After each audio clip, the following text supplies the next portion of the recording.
Thank you for calling me up here, honorable speaker, members of this panel. Super excited to be in Wesleyan finals. Jasper, as always, is the best partner that I can ask for. True friends on side up. This should be a great round. Is Brown University ready? Oh yeah. All right. A little bit of case construct. So in the United States, people have a constitutional right to request a lawyer before speaking to police and to have a lawyer present during custodial interrogations. This right can be waived, and arrestees can speak to police or even confess without a lawyer present if they choose. Case statement is that criminal suspects should not be able to waive their right to counsel in custodial interrogations. Here. Safe travels. What's custodial interrogation? To put it simply, it's when the police have you in custody.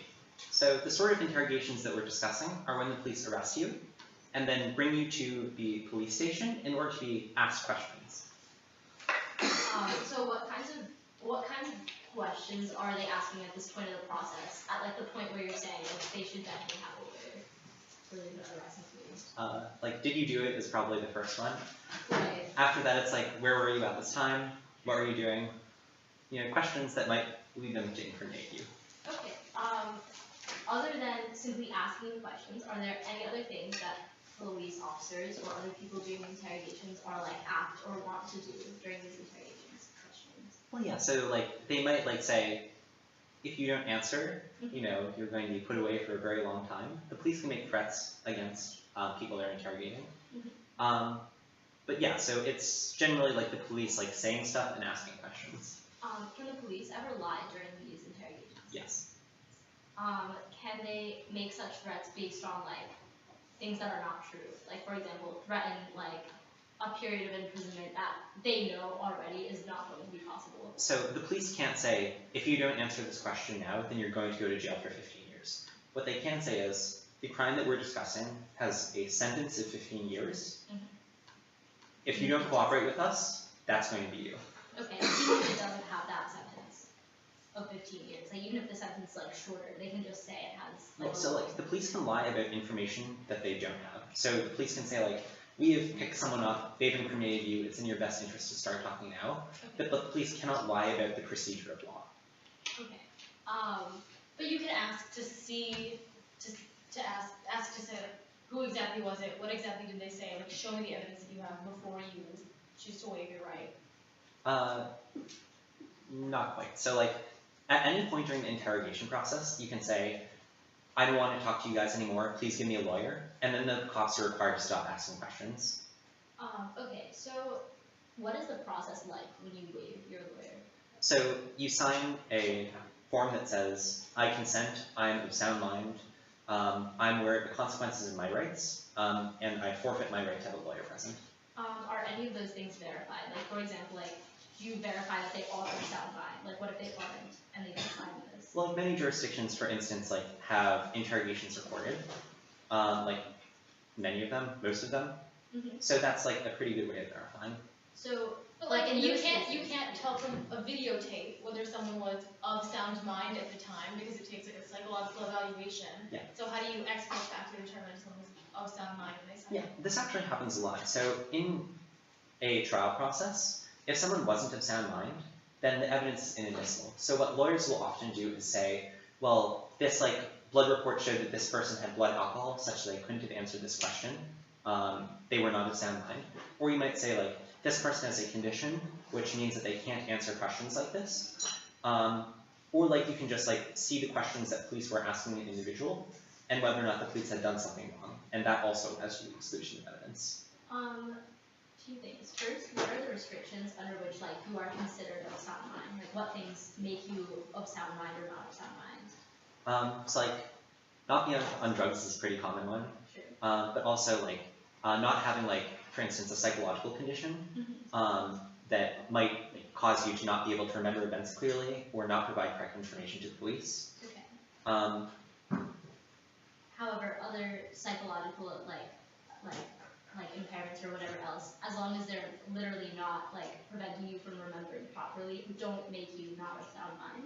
Yeah, so like, I think that if you can envision sort of a condition that someone could be in that would affect their ability to answer questions properly about events that had just happened or where they were, Okay. then that person would not be of sound mind. And that includes things that might like impair their rationality in considering whether to answer the question in the first place, for example. Yeah. Okay. What about, so I get obviously like the blood alcohol content thing makes sense, it's obvious then that that person would not be of sound mind. What if they have some sort of mental illness or like bipolar disorder or any other sort of mental illness that presents itself in bursts or in certain periods, so there's no way of determining whether that illness was affecting you at that time? Then like a court would adjudicate that after the fact. So if the police decide to press charges, then what a good lawyer would do, or really any lawyer, since this is a pretty easy out if you're trying to defend someone, is just bring in a medical report that says this individual is bipolar, there are clear symptoms during their testimony that they were under the influence of this condition, that might bring in a medical expert to that effect, and then say it's clear that this condition made them unable to answer questions properly. So there's an evidentiary process. In the cases in which they try to waive and you like say, oh, you can't do that, do you give them like a public defense lawyer essentially? So if people want to call up a public defense lawyer, they certainly could do so on our side of the house. Right, but like that's in the cases that we're talking about, like the cases that change, that is what would happen, right? Well, they can like also call up a private lawyer, for instance. So you mentioned that this is But like, I think we can definitely make arguments on both sides about who those lawyers are likely to be. Okay, so you mentioned that this is like a constitutional right to do whatever. Can you like read me the part of the Constitution that has to do with this? I don't have the Constitution up here. Oh, yeah. So basically, the constitutional law is what we commonly think of as Miranda rights. So these are rights derived from the Fifth and Sixth Amendment that say that you have a right to a speedy trial, that you have, well, the Supreme Court has sort of like derived a few more rights. But the basic idea is that they're legal principles which shield you from police abuse. So like, you have a right to have a lawyer present, you have a right to be informed by police that anything you say can and will be used against you. You are required to be provided a lawyer if you cannot afford one, stuff like that. Okay. And then so the change that you're making is that this is no longer a right, but rather something you like have to do. Well, it's like a right that you can't refuse. Sounds like some double speak. All right. What was my second question? I definitely had one. What happens? I know there's like some reading of Miranda rights and other things that happen before they ask you whether or not you want your lawyer present. Like, can you just tell us like what happens before that point? Yeah, so it's sort of like any like crime show. So the police arrest you, they put you in handcuffs, and then they read you your rights. Right. Then they say, do you understand these rights as I've read them to you? Hopefully you'll say yes. Right. If you say no and you don't have a very good reason why, bad things happen. But can you elaborate on the bad things? Like, we can just assume that everyone says yes. Sure. But after that, the police can begin to ask you questions, like the procedure that I described up until this point is, if the police don't read you your rights, then anything that they ask you, anything that you say immediately afterwards, can't be used in court against you. Sure, that makes sense. So in the reading of these rights, like, I'm not exactly sure the way in which they're phrased. Can you like elaborate a little bit, just because I think it's important, whether they're like, for example, like written the way much of the Constitution is written, for example, like normal people or like many people wouldn't be able to understand them, but in the cases that you said, in which if they say no, bad things happen, they would be kind of pressured to say yes. Can you like talk a little bit about the language of the rights as they're read? Yeah, so the rights actually stem from a bunch of cases over the years. They're not explicitly in the Constitution itself. The notion is that Miranda warnings allow you to, or Miranda rights, allow you to uphold rights that are in the Constitution. So for example, individuals have the right to a speedy trial, they have a right to a jury of their peers, they have a right to equal protection of the law, and Miranda rights are sort of a way of facilitating that.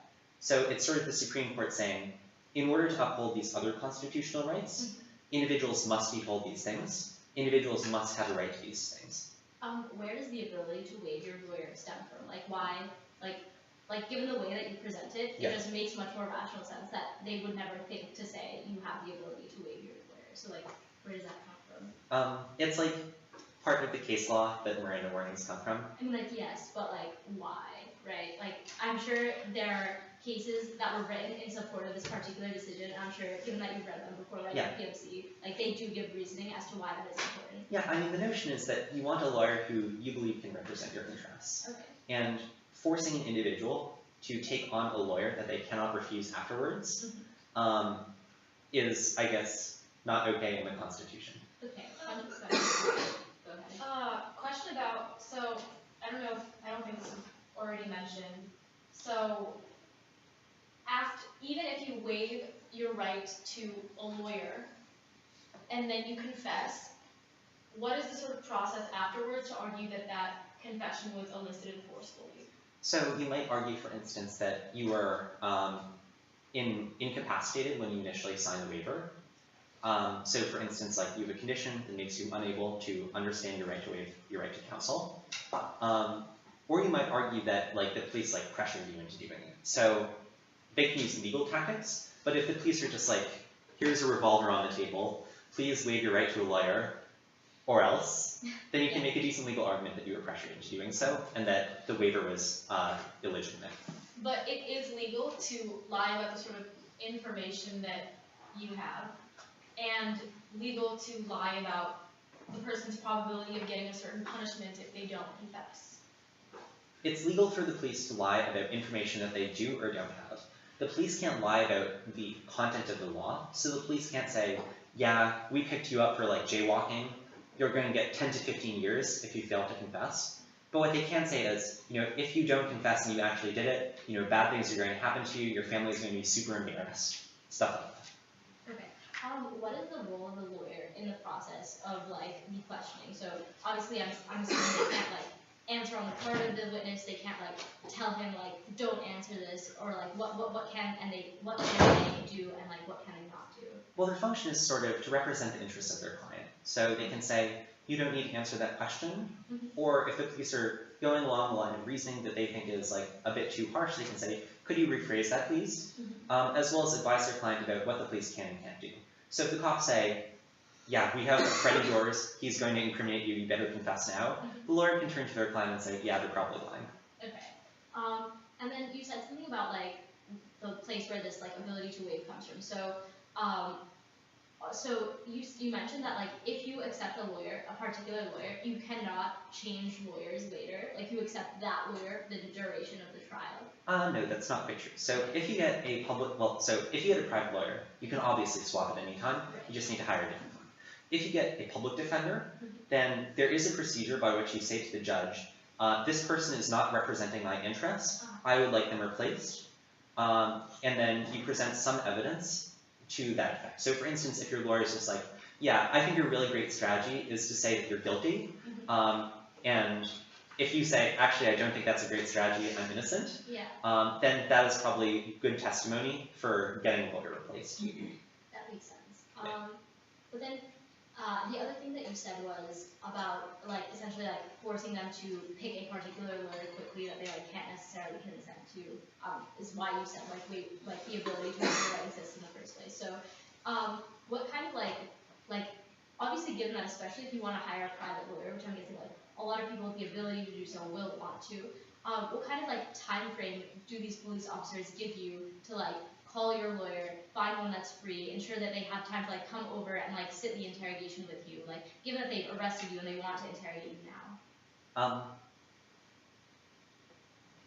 That's a lot of questions. So I think the synthesis of what you're asking is like, what is the procedure by which you call the lawyer? Sure. So the police sit you down in a room and say, call the lawyer. If you don't call up a lawyer or find a way to get a lawyer, the police can hold you for up to 3 days. I imagine that like they can also charge you with like not cooperating if you just like refuse. But like in general, like if you're like calling a friend and saying like, I think like it's like sort of analogous to the way that bail works, right? So you call up a family member and say, hey, can you get a hold of a lawyer? Then they might hire a private defender for you. But also they're legally required to give you the number for like for the public defense agency. And if you do that, you're in the clear. Okay. I think I'm good.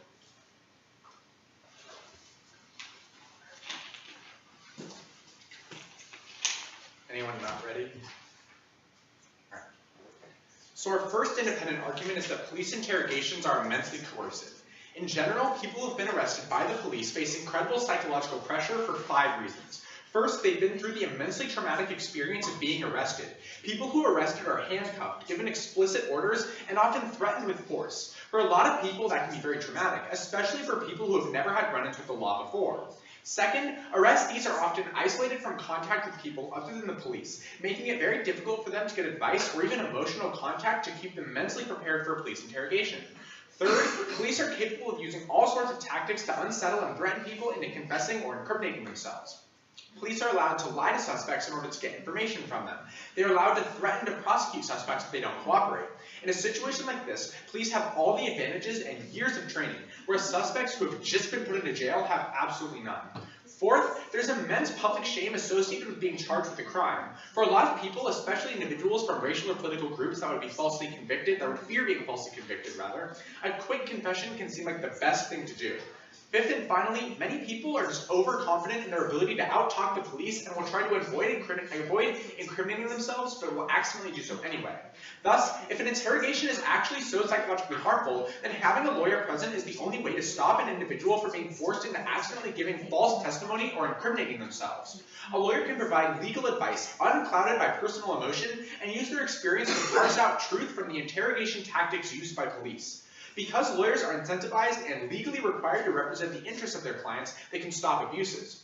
But furthermore, the decision to refuse legal counsel can't possibly be legitimate. So if evidence is inadmissible in court unless someone has been read their Miranda rights, because otherwise there's no way to determine whether police abuse has occurred, then it's also impossible to know whether the decision to refuse counsel was similarly coerced. But our second independent argument is that this is a constitutional requirement. So we're going to put forward a conception of constitutional rights that divides them into 2 groups, voluntary and involuntary rights. In other words, rights that you can choose to exercise and rights that you are forced to exercise. We think that a right to counsel in pretrial interrogation falls into the latter group. We take the position that rights become involuntary at the point when an individual waiving their right creates political harms to others. The American government doesn't let people waive their right to a grand jury trial, or a trial of their peers, or their right to equal protection of the laws, because each of those offer very tangible legal protections at 0 cost. Establishing alternate systems of rights would hurt citizens and require massive amounts of legal machinery. Thus, we think that the right to have counsel should be an involuntary right. So maintaining the status quo means that innocent people go to jail because they don't know their rights like a lawyer might. Even if a few more guilty suspects would go free because of our policy, the criminal justice system should always work in favor of the rights of the innocent. State punishment is incredibly harmful and deprives people of all of their dignity and autonomy, and the positive act of wielding it against an innocent person is a rights violation that the state should never countenance. This should be enough to make the right to counsel a mandatory right. So many rights listed in the Constitution are explicit, but it is unclear whether they are voluntary or involuntary. So for example, I have a voluntary right to free speech, which means that I can choose to not speak sometimes. However, I don't have a right to let police use evidence against me in court if they search my home without a warrant. Even if I want it to be so, allowing the police to do this in one instance would harm everyone else's rights. So our position is that the right against self-incrimination and the right to remain silent are not meaningful rights at all unless the right to counsel is also mandated, because lawyers massively facilitate exercise of those rights in a way that an untrained suspect could never do personally. Then our third independent argument is that this creates better policing. So when police arrest suspects to be put in a dark room and interrogated, they have a tremendous advantage on their side, which is the ability to coerce confessions from prisoners in order to make an open and shut case. However, confessions are often used in criminal trials as a substitute for real, tangible evidence for a couple of reasons. First, people can often make misleading or false statements even if they're innocent by trying to fill in the details of a question that they don't know the answer to, or make statements in interrogations that later contradict their testimony during the trial, which look optically terrible. So even if no other incriminating evidence exists, police can make someone look like a slippery liar. But second, there are psychological techniques that police develop to coerce and bully confessions out of vulnerable people that sound really good in court but don't have any evidence behind them. Obviously, having a lawyer present protects people from this sort of abuse and leads to a more just system. Importantly though, mandating the presence of a lawyer forces police to concentrate on other fact-finding methods other than a trial, like interviewing more suspects and using techniques like forensic evidence that can more definitely pinpoint the perpetrators of a crime, because they won't be able to rely on just getting a cheap confession out of the most vulnerable person.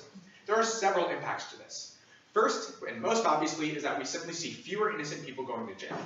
But second, in cases where the wrongdoer might escape free and an innocent person might be punished, there's a greater likelihood that the actual perp is brought to justice once police realize that their prosecution against the fall guy is on thin ice. Third, it increases trust in the police force since the public doesn't see as many wrongful convictions taking place. The reputations of police officers has taken a big hit recently, and with fewer wrongful convictions that perpetuate this perception, the public will actually be more willing to cooperate with police officers on high-profile cases instead of assuming the worst of them, which results in more criminals being brought to justice. Proud to propose. I thank the Prime Minister for his eloquent remarks and call upon the Leader of the Opposition. Period.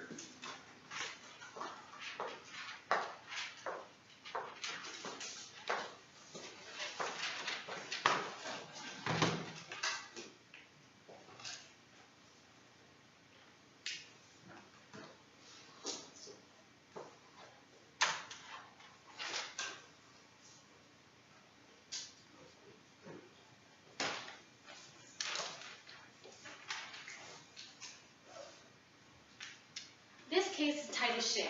Couple reasons why the burden on side government is to beat their own case. A, obviously they have infinite prep time. We all know Jasper really likes to debate. He probably could have spent the weeks and months leading up to this tournament blocking out all the MG arguments, writing out everything we possibly could have said, and all the arguments that would beat that. They have infinite prep time, and therefore they should be forced to beat their own case, given that they have infinite prep time to think of the ops if this case is even beatable. But second of all, it's important that they be forced to beat their own case, because judge intervention is a lot likelier if you take any alternate standard of them just presenting a path to victory. If you take path to victory as a possible standard, then you as the judge would be forced to adjudicate between, weigh the impacts and ops and figure out what would be a potential victory in your own mind. Judge intervention is inherently bad because it increases randomization and it reduces the value of debate as a competitive activity where the best team should win. So to reduce judge intervention, side government has to beat their own case and do the weighing for you.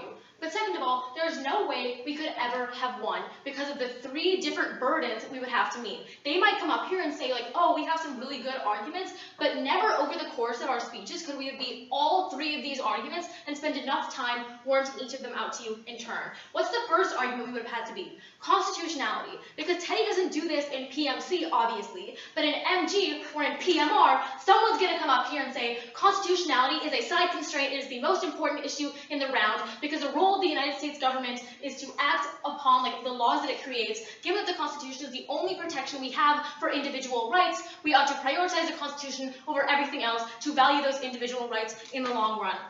Given that constitutionality is the most important issue, we had to have dealt with that first. So Teddy came up here and said oh, we can't waive certain rights because they provide tangible legal protections at 0 cost. The op that we would then have had to give is oh, but lawyers do have a cost.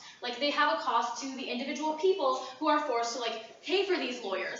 Then Gov would have gotten up here and said, you can obviously ask for a public defender, and even if it's at some cost to either the justice system, that doesn't matter at all. The example they give you is you can't waive your right to a grand jury trial. Obviously conducting a grand jury trial costs the government some money, just as a public defender would, but you can't waive your right to either because they provide the individual with some protection at the cost of the government. That is the core tenet of the Constitution. I don't see any way how we could have beaten this constitutionality point. We literally can't waive any of our rights under this criminal justice argument. We can't waive our right to a grand jury trial. We can't waive our right to not have cruel and unusual punishment inflicted upon us, given the fact that the United States government has a monopoly of violence over us. They literally, especially in the criminal justice system, control any sort of violence that is inflicted upon them. The worst possible harms that could happen to a person, like a death penalty or being put in jail forever, are only legally possible when the government does them to you. Given that there's so much an asymmetry of power, it's really important that we have these protections in place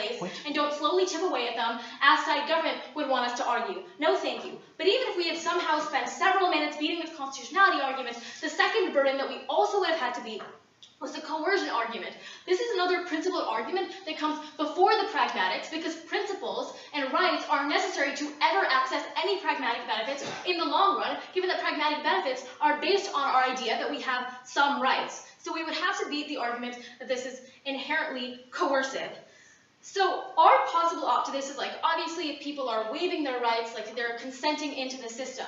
But then what obviously would have happened is they would have come up here in MG and PMR and said it's not coercive because the standard for consent is that there is no asymmetry of information and no asymmetry of power. The information and power is obvious. When you're in a criminal interrogation, the police have literally all the power over you. When you're an actor in the criminal justice system and the government is the one controlling what happens to you from then on. But there's also an asymmetry of information because as Jasper admits, in POCs, the government can literally lie to you about the sort of information that they have. The police are allowed to withhold or change information. This is literally the definition of what asymmetry of information is. Given that these two barriers are clearly met, this is obviously coercive, even if a person says, I waive my right.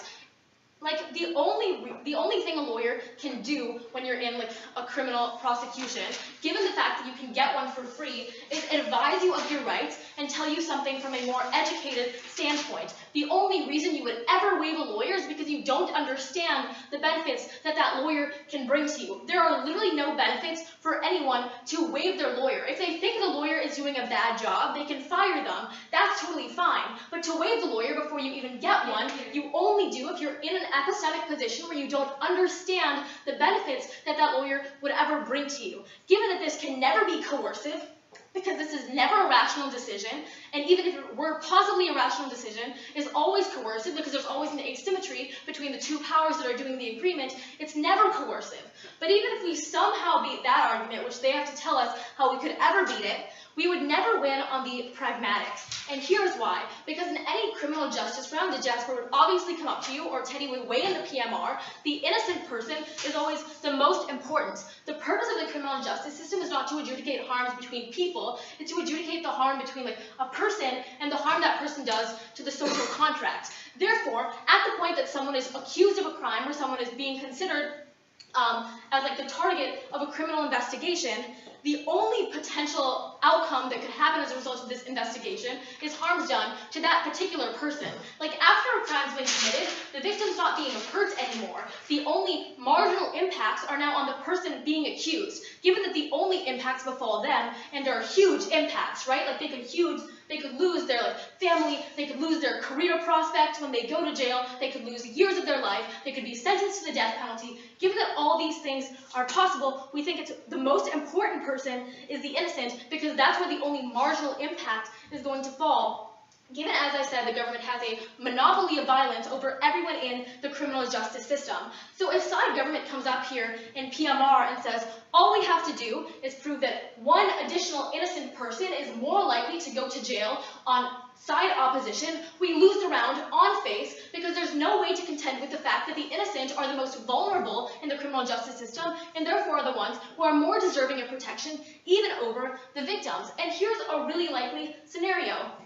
That someone from like a poor background who's the least likely to know their rights and the most likely to believe that the criminal justice system is biased against them and therefore that the police could just make some shit up and put them in jail even if they didn't actually do the crime, these people are going to be really likely to say like, fine, instead of going to jail for 15 years, I'll just go to jail for like 5 years, I'll plead guilty, because even if I didn't do it, they probably have some evidence against me, maybe they just make it up, like cops are way more powerful than me, cops are way smarter than me, they do that all the time. We think this is a really likely scenario that would have been impossible to contend with, given the fact that the innocent are the most deserving of protection on our side of the house. Second of all, this is just comes as like not a huge impact in PMC, but would have been blown up in PMR and in MD. The fact that even if you disregard the short-term impacts, the long-term impacts, which affect way more people, overwhelmingly weigh on the government side of the house, because you get a better criminal justice system and a better mechanism through which police can like seek justice for individuals when they rely on forensic evidence over evidence that is more likely to be like psychologically tainted or tampered with, like eyewitness evidence. When you force police to rely more heavily on eyewitness or like forensic evidence, in the long run you'll have a more effective and more correct criminal justice system, putting less innocent people in jail in the process. Third of all, they're going to come up here and say like, The criminal justice system is already really bad for minorities, makes it even worse because you're now targeting them who are the least likely to know their rights and be able to know the value of a lawyer. So we have to beat all three of these burdens. All three of these are completely untenable, and for that reason, trial to call. I think we were all. And all can be. You're here.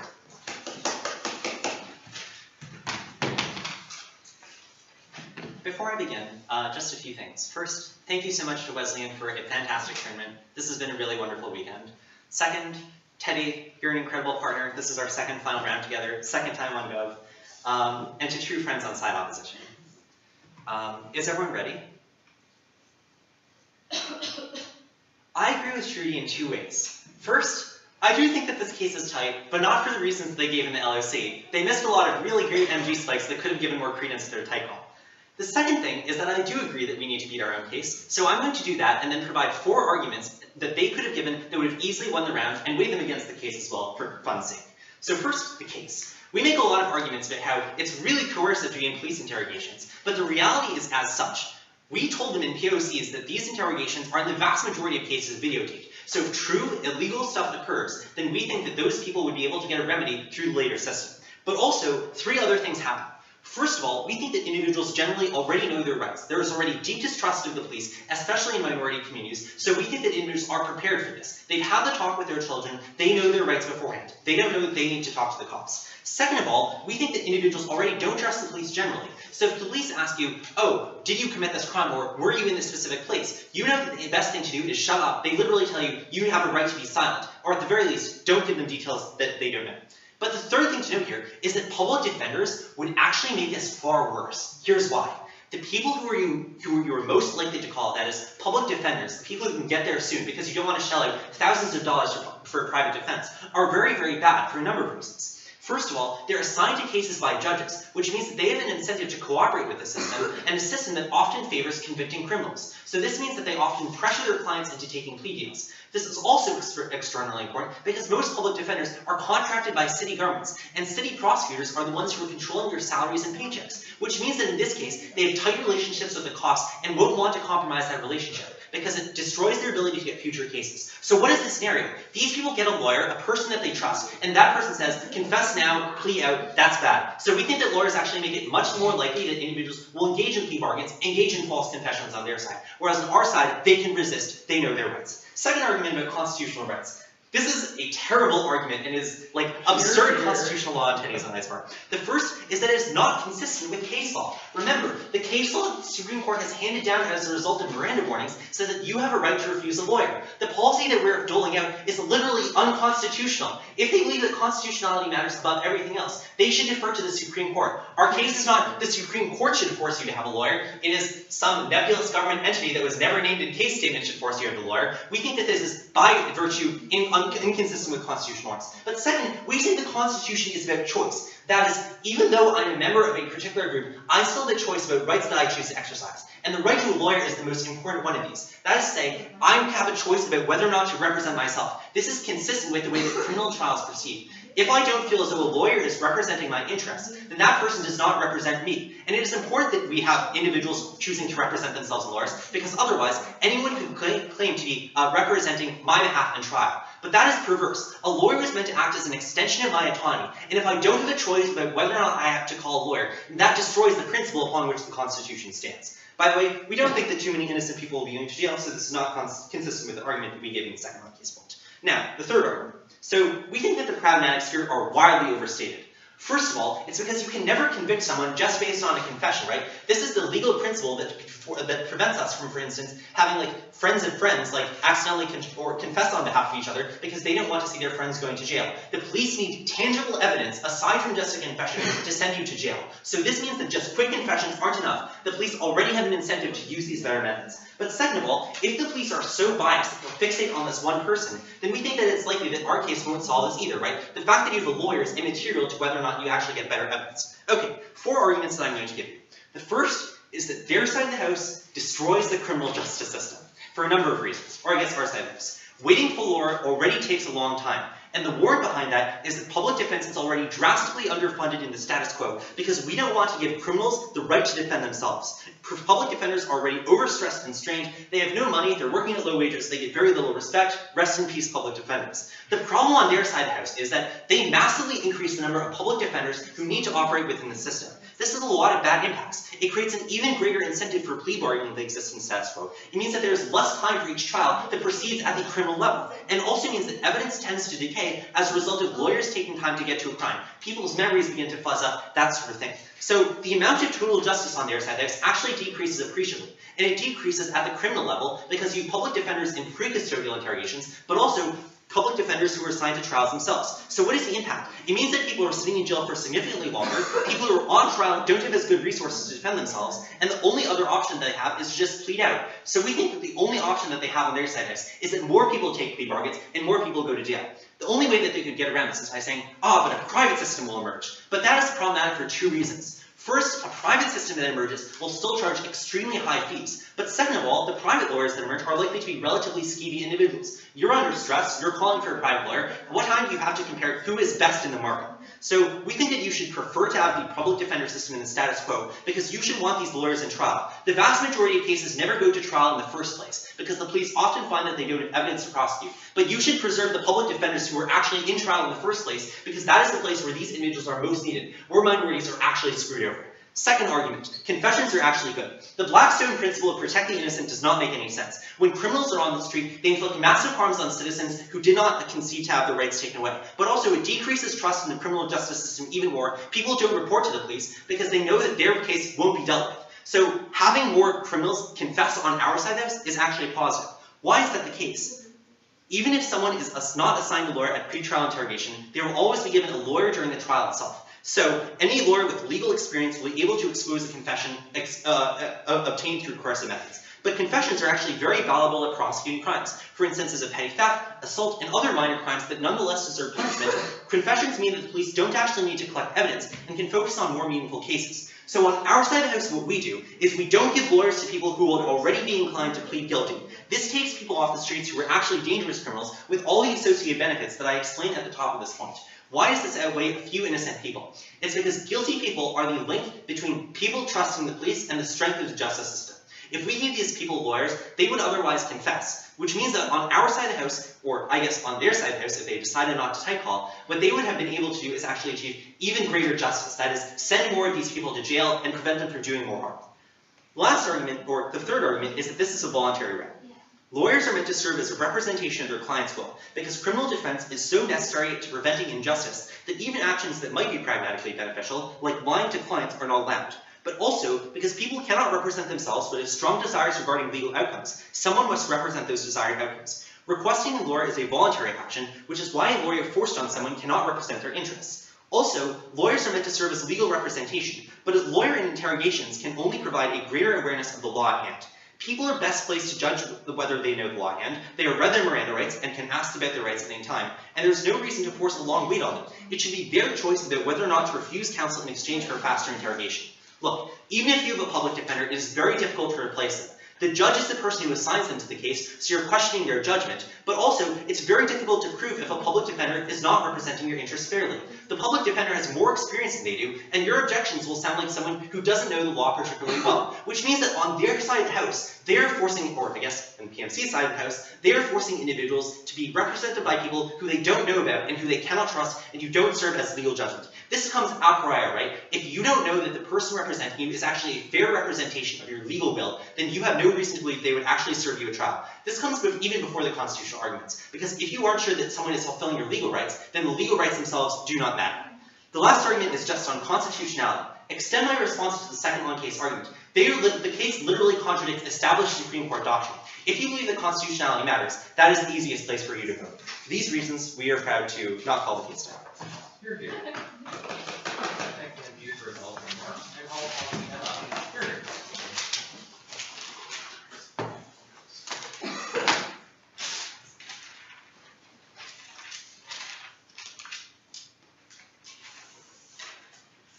For my speech, obviously, all things about being super happy to be here, true friends on the side of government. Shruti's been great this whole tournament. It's been a really good time. Happy to be here again at Wesleyan. It's always a good time. All right. Oh, wait, hold on. Okay, okay. All right, is everyone ready? Yeah. Glad Jasper agrees with me that the case is tight, and I'm going to prove it to you in an off-the-flow MO, going through the structure of your RFT. So, first, the uncontested burden structure. In order to have beaten this case, and in order for Jasper to prove that the case is not tight, in MG, he had to first prove that this is constitutional, second, prove that this is not coercive, and then third, if he did both of those things, then he could try weighing on the pragmatics. The fundamental mistake he makes is first conceding our burden structure, and then only making arguments basically on the pragmatics, right? All of the paths to victory that he creates for you uniquely on his side of the house are all under the third point. So, if we can show to you that Jasper hasn't conclusively proven both the two burdens, or if we can show that we outweigh them slightly on the pragmatics, or that they don't necessarily outweigh us, we think you ought vote off. Right. So, what are the three areas of the debate? The first, unconstitutionality. So, we tell you that ultimately, Jasper and Teddy get up here, like they do in many rounds about the Constitution, and they spread a shit ton of spec, right? They tell you about voluntary versus involuntary distinctions on the Miranda rights, and how they're distinctions under the precise subclauses of these Miranda rights, how these Miranda rights are not distinct for legal reasons. We think ultimately, even though we tried to ask a shit ton of POCs, they know that it looks really bad to say this argument is spec, and therefore we can engage with this area of the debate, and so people always drop right to them because they try to argue that something is constitutional, and they just drop a bunch of spec and sound slightly more convincing because they had infinite prep time to read all this shit, right? We tell you that ultimately we buy a lot of their argumentation, and we think you did too, right? Until they came up here and said we were wrong and tried to use their generally masculine voices and general knowledge of the Constitution to seem like they knew more about this than we did, right? We tell you that fundamentally there are voluntary and involuntary rights. Certain rights you cannot give up. For example, you cannot give up the right to not be subjected to cruel and unusual punishment. This is literally exactly under the same exact clause of Miranda rights that they give you. As a result, under the case contract that they give us in POCs, it is logical and reasonable to assume and impossible to argue against the fact that ultimately there is no distinction between these two things because we asked them for one and they did not draw one for us in POCs. As a result, we think they should fall under the same framework of involuntary rights, that is, rights you cannot give up. Their only response to this in the MG is that case law says this is constitutional, so it is constitutional by definition. However, the reason we have shit tons of APDA cases like X was wrongly decided is because case law is not constitutionality. That is, the Constitution itself is the only arbiter of what is and isn't constitutional. Laws and Supreme Courts do not have any jurisdiction on this. As a result, we think this is a weird is-ought fallacy, just an assertion. There's no warranting under this. Just ignore this. Then we say the second area of the debate, if you prove that Jasper conclusively beat this in his MG, is that this is coercive. Why is this the case? So we give you 3 levels upon which to buy this. They have to beat every single one of these in order to prove that it's not coercive. The first is that there's an asymmetry of power, because when you are a police officer, you have a lot more power than the individual you are fucking arresting, literally by definition. Shruti gives you this framework for when there is an asymmetry of power, there is necessarily coercion. Jasper doesn't contest this, given that it is definitionally true that there is an asymmetry of power. We think we win under this. Second, an asymmetry of information. Logically and built into the case, there is an asymmetry of information between the police officer and this individual. All they tell you is that these individuals probably know their rights. If they knew their rights, they wouldn't need a fucking lawyer. Second of all, even if they know their basic Miranda rights, they don't know, for example, every single thing a police officer is and isn't allowed to do. For example, I didn't know whether or not the police officer was allowed to lie about certain things or not other things. As a result, do you think every poor fucking individual knows this? No, probably not. Third, we tell you and we give you warranted reasons why they're in a poor epistemic position, uniquely so in order to make this decision. What do we tell you? We say you can't meaningfully waive the right to a lawyer because you can't foresee the things that they might be able to protect you from. For example, you can't necessarily foresee that they're able to lie about the information they do or do not have. Otherwise, you wouldn't need a lawyer in the first place, and so their case is moot. But in the case that you do need a lawyer, you don't know these things, you're not in the proper epistemic position to be able to make this choice. So, if you think they beat every single one of these 3 arguments about why this is coercive in Jasper's MG, then you can move on to the third point on the way. But we don't think they beat any of these arguments on the pragmatic. So, 2 levels under this. The first on the innocent, second on the legal system. This is the only place we get any form of engagement. First, we tell you, it is literally, there's a literal higher likelihood of false confessions when you don't have a lawyer. This is built into the case, right? And this is ultimately conceded by Jasper. All they tell you is first, you need more evidence in order to convict this person. So the confession itself won't count. So first we tell you the confession at least lowers the burden of evidence, especially when in the case in which you're going to criminal trial, you're trying to appeal to juries who, like, if they hear a confession, they're gonna fucking believe you, like, you don't need that much. Second of all, he knifes himself later in the same speech when he says, now they don't waste time collecting more evidence because they have the confession. He tries to get both worlds here. That's a knife. That's fundamentally inconsistent. Then we say, ultimately, we care more about the innocence. Shruti gives you shit tons of weighing on this. All they tell you is the Blackstone principle doesn't make sense because criminals have worse pragmatic impacts on society. However, that's not why the Blackstone principle exists in the first place. I think Jasper knows this. He's being a little disingenuous. The reason the Blackstone principle exists is because when the government actively puts an innocent person in jail, they are committing a rights violation against them. However, when they accidentally let criminals go out on the streets, they are accidentally allowing for a rights violation to possibly be committed. As a result, we say, because of the distinction between action and action, the Blackstone principle holds. This was all in Shruti's speech. Jasper just disingenuously ignores it, so don't let Teddy come up in the PMR and respond to any of this. We give you distinct weighing on why you care about innocence. We give you definitionally true facts about why innocents are more likely to go to jail, and that bit is uncontested. So given that weighing and the argumentation is uncontested, we win concretely under this. Then they say, you don't trust your lawyer, and so as a result, you don't believe them at all, and so they don't give you any benefit. So first, if you don't believe them, you fucking fire them. Second of all, this is not unique because it's like clearly a comparative, right? Having a lawyer you slightly don't trust is much worse than not having a lawyer at all, not telling you anything, not at least saying like, hey, like maybe you might want to consider these things. Second, harms to the legal system on the whole. So now, as Teddy tells you in the PMC, now police officers are forced to rely less on confessions that can also honestly like usually be coerced, at least slightly coercive, even if they're not like so coercive they become illegal. But as a result, they now rely on like forensics, DNA testing, ensuring that fingerprints match up. As a result, we say on their side of the house, they get better objective fact checking, they get better results on the legal system as a whole. All they tell you is that first, this now trains public defenders. So as a result, like public defenders are super spread out and shitty. So we think this argument is really poor on a number of ways. Why do we think this is the case? Because first of all, we say the response to having public defenders that are stretched out a bunch of water people is not to say, fuck your rights, we're gonna let you waive your right to a public defender and like screw yourself over in an impermissible, immoral, and unconstitutional way just because you can't but just because we think like we don't pay public defenders enough. The response instead is to pay public defenders more. So we think this case is a really bad way, the status quo is a really bad way of solving for like public defenders not being paid enough. Second of all, we think we ought weigh this higher because we would rather an informed plea deal with a lawyer present that is actually proper, not coerced, and not unconstitutional, and then you go to jail, as opposed to giving false information or a false confession because you're coerced into it, and then going to jail. We say that's fundamentally much better because even if the lawyer is like telling you things to try to convince you to take the plea deal, at the very least, first, you have multiple perspectives, right? You have both the police officer and the lawyer, but more than this, we think that the lawyer isn't likely to do this. Why is this the case? Because as they tell you, these public lawyers are paid very poorly, they're treated very shittily. What do they want then? What is their incentive structure? Their incentive structure is to stop being a public defender and to start being a fucking well-paid private lawyer. How do they do this? By winning cases, not by letting them take the plea deal. As a result, we think on their side of the house, at the very least, in some cases, they will try to win the cases, which is better than comparative, in which every single case, the individual is coerced. Ultimately, we think it's honestly even worse though, because if you let this individual be coerced, they will be coerced in all cases. They do not even have the opportunity to get a good lawyer. We think the smallest chance of a bad lawyer will always be outweighed by the greater chance of greater rights. Then we say, ultimately, at the end of this round, since you can never meaningfully waive your right to a lawyer without it being coercive, as we proved to you on 3 levels, and Jasper hasn't contended with because it's unconstitutional, and Jasper also hasn't meaningfully contended with that, other than giving you assertions and hoping that his reputation for knowing lots of con law will allow you to believe them, just because he gets up here and says, oh, that was bullshit. Then third, we tell you, even if you don't believe any of those 2 large subpoints and 3 subpoints under them, we still outweigh on the tag. We're proud to oppose. You're here. I thank the Emma for Ellen's remarks and call upon the Ella to deliberate her vote.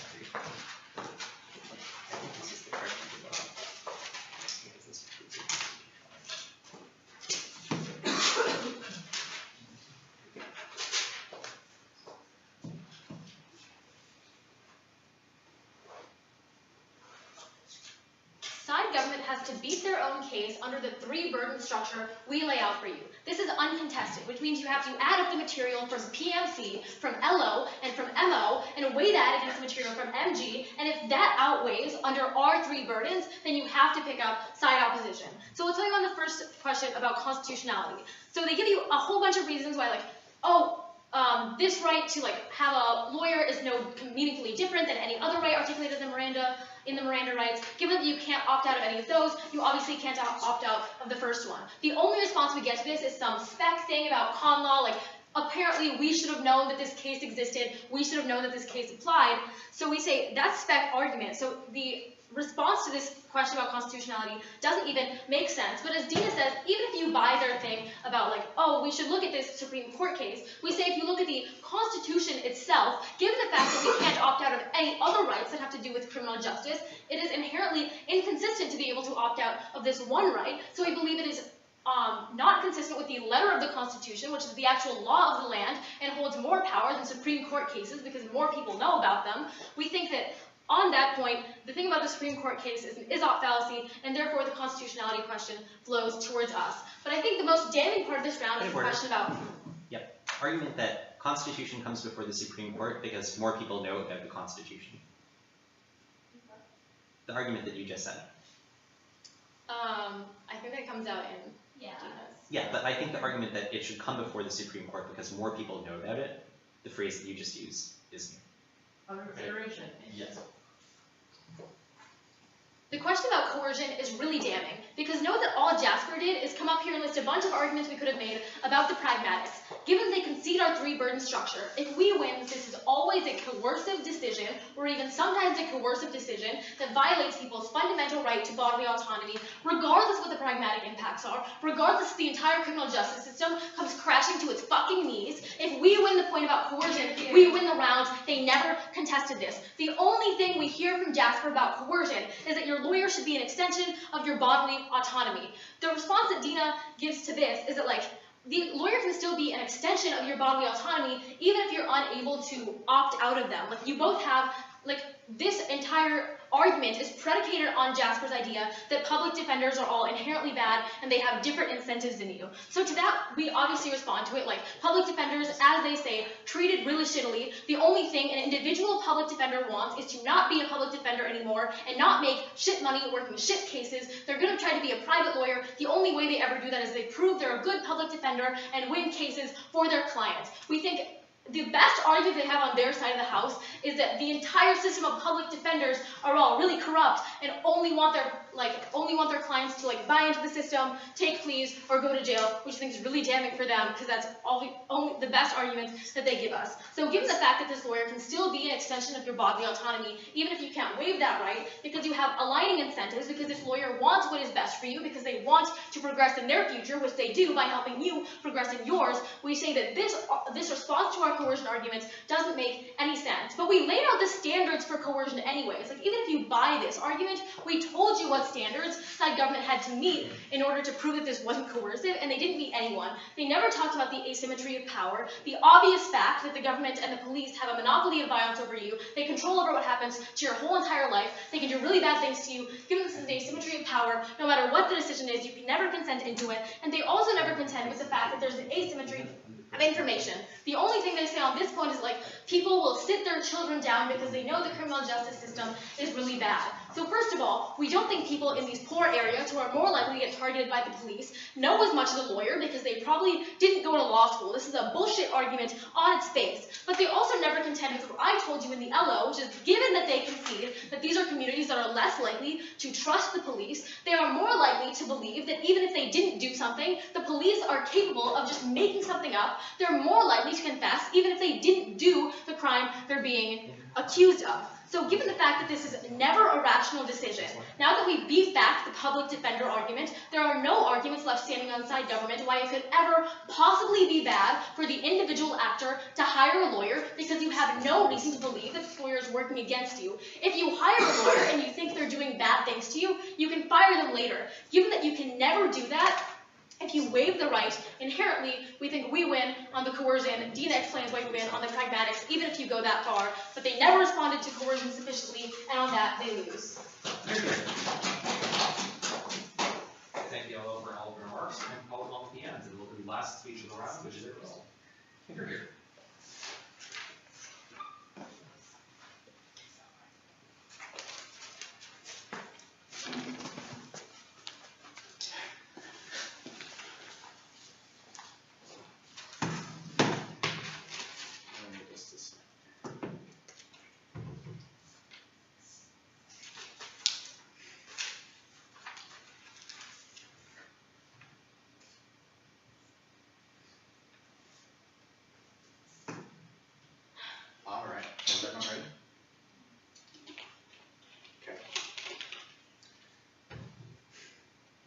So I think that Shruti and Deena spend a lot of time ripping on Jasper's debate strategy, but I just want to point out that the reason why he concedes there are like 3 levels of burdens is because he literally beats all those burdens. Makes my job a lot easier in the PMR. So let's go through the 3 burdens. First, on constitutionality. We tell you why it is that it is inconsistent with case law, and we also tell you why it is that the Constitution is about choice, right? And how these lawyers have to be a representation of the wants of their clients, and so if they aren't a representation of the wants of their clients, then the client has to be able to have the ability to fire them because they are the agent, because the lawyer is the agent and they are the principal, so in the principal-agent relationship, they need to be able to fire them, but they are unable to do so on, like, the other side of the house, let's say. The MO says, this is all spec, right? But we tell them in POCs both that Miranda rights exist. We like literally list out the Miranda rights, such as you have a right to an attorney, you have a right to remain silent, right? So we tell you why it is that these rights are in the Constitution. They literally asked for it and we gave it to them. But we also tell you in POCs why it is that choice is really important in the Constitution, right? And so we also then they say, like, the MO says, case law doesn't equate to the Constitution because there's Sorry, going back a little bit, I think the argument that because I'm not sure why this is the case, but because you suddenly can't fire your lawyer, then they're not a proper representation to you, is like, not what actually. That was the third argument in the type block. That was the third argument. A lawyer must be a representation of your client. Right, But we never heard why you can't ever fire them. Yeah, so I made arguments as to why it's difficult to fire public defenders, and it's difficult to fire individuals in the interrogation room. These arguments were in MG. Each member of the panel will take this under consideration individually.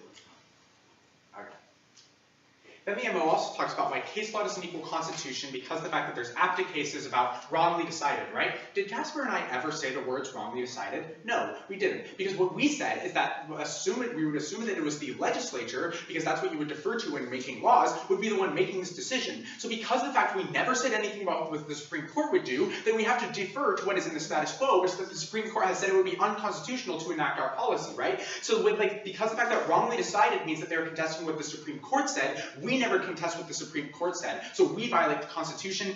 Instant win for Gov, and it would have been an instant win for Op had they just said that. They could have ended their LOR after a minute 45.